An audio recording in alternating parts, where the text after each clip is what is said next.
Hello mga Mars! Welcome back sa my channel, Karin Scoop Station here. Disclaimer, itong photo na i-share ko sa inyo ay hindi ko po pagmamayari at i-credit natin ang owner nito. Without further ado, let's start. Hindi rin nagpahuli ang Dabarkads sa trending na suspect. Kaya meron po silang entry at tawang-tawa talaga ako sa entry nila Maine Mendoza, Raisa May Dizon, Paolo Ballesteros, and Miles Ocampo. Grabe, napanood nyo ba yun mga Mars? Pero cute na cute dahil cutie naman talaga si Maine Mendoza. Ang cute lang talaga. Ang saya nila, no? Basta masaya sila. Ang ganda talaga ng relation or ng samahan ng mga Dabarkads. Mga Mars, no? Sila Maine, ang ganda.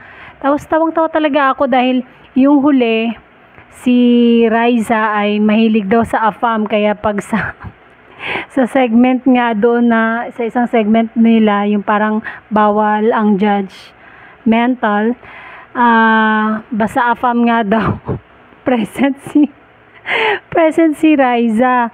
Kaya ang sagot naman, si Miles kasi nag-video. Ang sabi naman, sa pool daw, masyado daw totoo.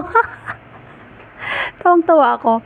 Samantala, mga Mars, sa Prime Video, napanood nyo na ba ang Saving Grace? Naka 2 weeks na po sila. Bali, 4 episodes. Every week, meron po silang 2 episodes na pinapasok.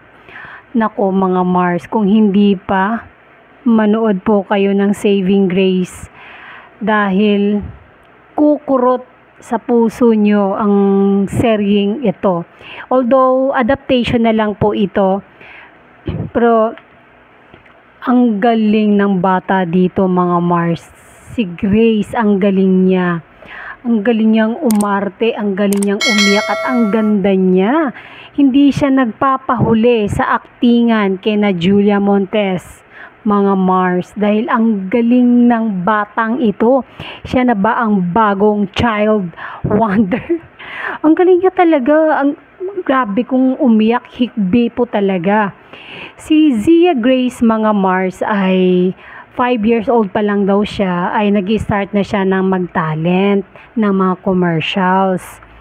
And then, nag-audition nga siya dito sa Saving Grace bilang Grace. Timing din, no, dahil Zia Grace ang kanyang name. Alam nyo ba kung gaano sila kadami na nag-audition bilang Grace, mga Mars? 120 plus lang naman, mga Mars. At yun nga, nakailang callback nga si Zia sa papel na ino-audition niya.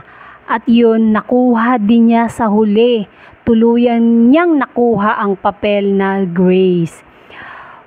Sabi nga, na-interview kasi siya kay MJ Felipe. Sabi nga niya na nung kung naalala pa ba daw niya yung audition niya. Ang sabi ni Zia, kinakabahan daw siya nung time na yon. Tapos ang pinagawa daw sa kanya, pina-acting siya and then pinakanta. Wow. Kaya ako sa inyo mga Mars, huwag niyong palagpasin ito dahil napakahusay at napakagandang kwento.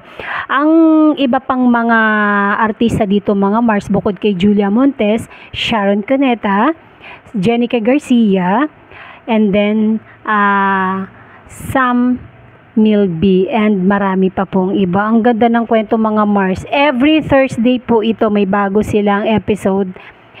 Sa Prime Video lang po yan. And that's it mga Mars. Thank you for watching this video. Please like, comment, share, and subscribe for more scoops. Bye!